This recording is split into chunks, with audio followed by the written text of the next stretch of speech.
நமோ பகவதே ஸ்ரீரமணாய. ஆத்மாவிலிருந்து தோன்றுகின்ற ஒரு அற்புதமான சக்தியே மனம். மனம்தான் நினைவுகளை தோற்றுவிக்கின்றது. இவர் நல்லவர், அவர் கெட்டவர், இது சரி, அது தவறு, இது உயர்வு, அது தாழ்வு என்று விதவிதமான நினைவு அடுக்குகள் இருக்கின்றன. அந்த நினைவுகளை நீக்கினால் மனம் என்ற ஒரு பொருள் அறவே இல்லை. நினைவுகளின் அடுக்குதான் மனம். அந்த நினைவுகள் உன்னால் சிருஷ்டிக்கப்பட்டவை. நினைவுகளின் ஊடாகவே நீ இந்த உலகத்தை பார்க்கின்றாய். ஆழ்ந்த தூக்கத்தில் நினைவுகள் இல்லை, எனவே உலகமும் இல்லை. சிலந்தி தன்னிடமிருந்து நூலை பிரித்து எப்படி தனக்குள் இழுத்துக் கொள்கின்றதோ அதே போல உன் நினைவுகளால் உன் மனதால் உலகத்தை சிருஷ்டி செய்கின்றாய். பிறகு நீயே அதை உனக்குள் இழுத்துக் கொள்கின்றாய். இதுதான் உலகம் என்று நினைக்கின்றாய். அவர்கள் நல்லவர்கள், இவர்கள் கெட்டவர்கள் என்று இரண்டு விதமாக பிரிப்பதும் நீயே. உண்மையில் அவர்கள் யார் என்று நீ பார்ப்பதே இல்லை. நீ தீர்மானிப்பது பல தீர்மானங்களை உருவாக்குகிறது. நல்லவர் கெட்டவர் என்று சிருஷ்டித்து இன்னும் பன்மடங்கு பெருகி இந்த உலகம் அதன் இயல்பாக இல்லாமல் உன் உலகமாக நீ சிருஷ்டித்த உலகமாக மாறுகின்றது. நீ கெட்டவர் என்று தீர்மானிப்பதை வேறு ஒருவர் நல்லவர் என்று தீர்மானிக்கின்றார். அவருடைய உலகம் நீ நல்லவர் என்று சொல்வதை கெட்டவராக கருதுகின்றது. ஒவ்வொரு மனிதரும் ஒவ்வொரு விதமான உலகத்தை சிருஷ்டித்துக் கொண்டு உண்மையான உலகத்தை பார்க்க முடியாமல் அவஸ்தைப்படுகின்றார்கள். தன் மனதை ஒடுக்கிய ஞானியால் மட்டுமே உள்ளதை உள்ளவாறு பார்க்க முடிகின்றது. இந்த நினைவுகள் எங்கிருக்கின்றன? நான் என்பது எங்கே இருக்கின்றது? நான் என்று சொல்லும் இடத்தில்தான் மனம் இருக்கின்றது. அந்த நான் ஹிருதயத்திலிருந்து வெளிவருகின்றது. இந்த ஹிருதயம் வலது பக்கத்தில் இருக்கின்றது. அது தோலாலான துருத்தி கிடையாது. மார்பின் வலது பக்கத்தில் சூட்சுமமாக இருக்கின்ற ஆன்ம இதயத்திலிருந்து வெளிவருகின்றது.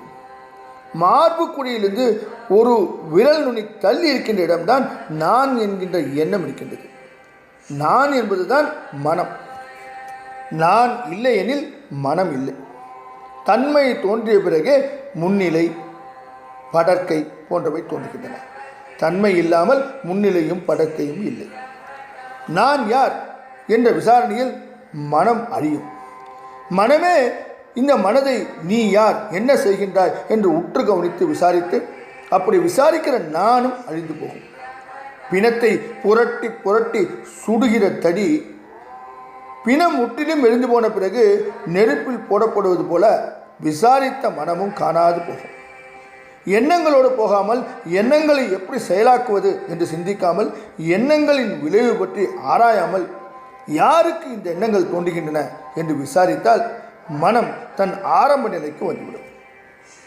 அந்த எண்ணமும் அடங்கும். இவ்வாறு பழக பழக மனம் உதித்த இடத்தில் ஒடுங்கி இருக்கின்ற சக்தி அதிகமாகின்றது. நான் என்ற எண்ணம் சிறிதளவும் இல்லாத இடமே அற்புதம். அதுவே மௌனம். அதுவே ஞான திருஷ்டி. அதுதான் நம் உண்மை இருப்பு. அதுதான் ஆன்மஸ்வரூபம். மற்றதெல்லாம் அது பற்றி மனம் செய்து கொள்ளும் கற்பனைகளை. மனதை இப்படி அடக்குவதற்கு நான் யார் என்று விசாரிப்பதை தவிர வேறு வழியே இல்லை. வேறு சில தந்திரங்களை கையாண்டால் மனம் அடங்கியிருப்பது போல அடங்கியிருந்து மறுபடியும் எழும். பிராணாயாமத்தால் மனம் அடங்கும், உண்மைதான். ஆனால் சுவாச கட்டுப்பாடு இருக்கும் வரை மனம் அடங்கி பிறகு அது தாறுமாறாக ஓடத் துவங்கும். மனமும் மூச்சும் ஒரே பிறப்பிடத்தை கொண்டவை. அதாவது நான் எங்கு உற்பத்தியாகிறதோ அங்குதான் மூச்சும் கிளம்புகின்றது. தூக்கத்தில் மனம் அடங்கியிருந்த போதிலும் மூச்சு அடங்கவே இல்லை. இறந்து போய்விட்டார் என்று நினைத்து கொள்ளாதபடிக்கு இயற்கையின் கருணையால் மூச்சு மட்டும் நகர்ந்து கொண்டே இருக்கின்றது. மனதில் ஸ்தூல ரூபம் பிராணன். மரணகாலம் வரை மனம் பிராணனை உடலில் வைத்துக் கொண்டிருக்கின்றது. மரிக்கும்போது அதை கவர்ந்து கொண்டு போகின்றது. பிராணாயாமம் மனதை அடக்க வழியை இன்றி மனதை முற்றிலும் ஒடுக்கிவிட்டாது. தியானம், மந்திர ஜபம் போன்றவை மனதை அடக்கச் செய்யும் தந்திரங்கள். யானையின் துதிக்கை சதா அலைந்து கொண்டே இருக்கின்றது. அப்படி அலையும் துதிக்கையில் சங்கிலி கொடுத்தால் யானை இந்த சங்கிலியை பற்றி கொண்டே இருக்கும்.